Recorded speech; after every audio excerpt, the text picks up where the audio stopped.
Imagina assim, ó. Isso aqui é em anos. Tá. E aqui é a capacidade do cérebro mudar. Tá. Capacidade do cérebro mudar. A gente chama também de neuroplasticidade. Tá? Quando você nasce, 0 anos, 10 anos, 20 anos, 30, 40 e assim por diante. Quando você nasce, a sua capacidade, a sua neuroplasticidade é extremamente alta, cara. Isto é, quando você nasce, você tem uma capacidade gigantesca de mudança de cérebro. Por que que o seu cérebro tem muita capacidade quando você nasce?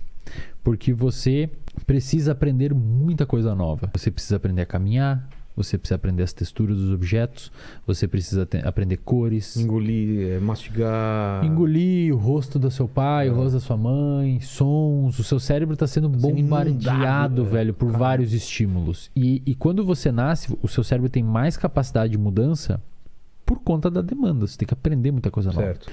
Com o passar do tempo, isso começa a cair. Tá.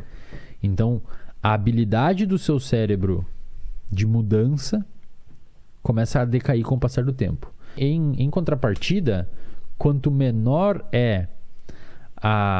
quanto mais a capacidade do seu cérebro de mudança diminui, mais esforço você começa a ter para mudar o seu cérebro. Tá. Então isso aqui é o esforço. Esforço para aprender algo Novo. Ok? Tá. Então pensa assim, ó. Quando você é pequenininho, quando você é criança, sei lá pelos 2, 3, 4, 5 anos de idade, você tem uma capacidade gigantesca de aprender algo e você tem pouco esforço atribuído em cima daquilo. Certo. Vamos dar um exemplo. Uma língua. Cara, se uma criança quiser aprender uma língua nova, ou se um pai quer que o filho fale espanhol, inglês, alemão, sei lá, quanto antes começar, melhor. Tá. Por quê? Porque o cérebro é mais plástico, então o cérebro consegue mudar mais fácil, com menos esforço.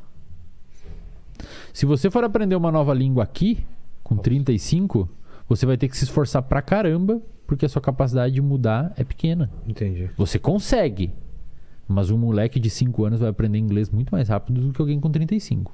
E olha que legal, existe um ponto de cruzada aqui, cara. Entre as duas coisas. Tá. Porque esse ponto de cruzada, ele é mais ou menos pelos 25 anos. Você começa a ter menos o que a gente chama de neuroplasticidade passiva. O que significa isso? Até os 25 anos, o seu cérebro aprende de uma maneira mais fácil, sem você atribuir tanto esforço a alguma coisa. Ou seja, até em média, os 25 anos, você aprende mais fácil sem se esforçar tanto. Depois dos 25 anos, você precisa ter o que a gente chama de neuroplasticidade ativa. Isto é, você tem que atribuir um esforço para aprender uma coisa nova. Uma criança, um adolescente que está aprendendo inglês, ouvindo música, não sei o quê, muitas vezes ele aprende uma coisa sem necessariamente entender como aprendeu. A pessoa sabe. Cara, um adulto para aprender papel, caneta em inglês, ele tem que... Bom, isso aqui é papel, caneta... Você tem que jogar a sua atenção em cima daquilo para o seu cérebro mudar. E, cara, é exatamente isso que os estudos mostram. A neuroplasticidade, ou seja, a mudança estrutural do seu cérebro depois dos 25 anos, ela é principalmente induzida por foco. Ou seja, quando você está aprendendo alguma coisa nova, depois de em média 23, 25 anos, que digamos que encerra esse ciclo de neuroplasticidade passiva, quanto mais foco e esforço você atribuir em cima daquela tarefa, esforço cognitivo, mais o seu cérebro vai mudar via foco e vai reorganizar os grupamentos de células, que a gente chama de neuroplasticidade, e vai armazenar aquela informação.